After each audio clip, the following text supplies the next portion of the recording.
வாங்கி பிழி வீட்டினில் கூடி வைக்கலாமா?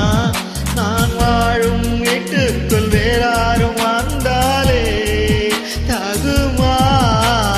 தென்மலை தீட்டுக்கு நீதான் உந்தன் தோள்களில் இடம் தரலாமா?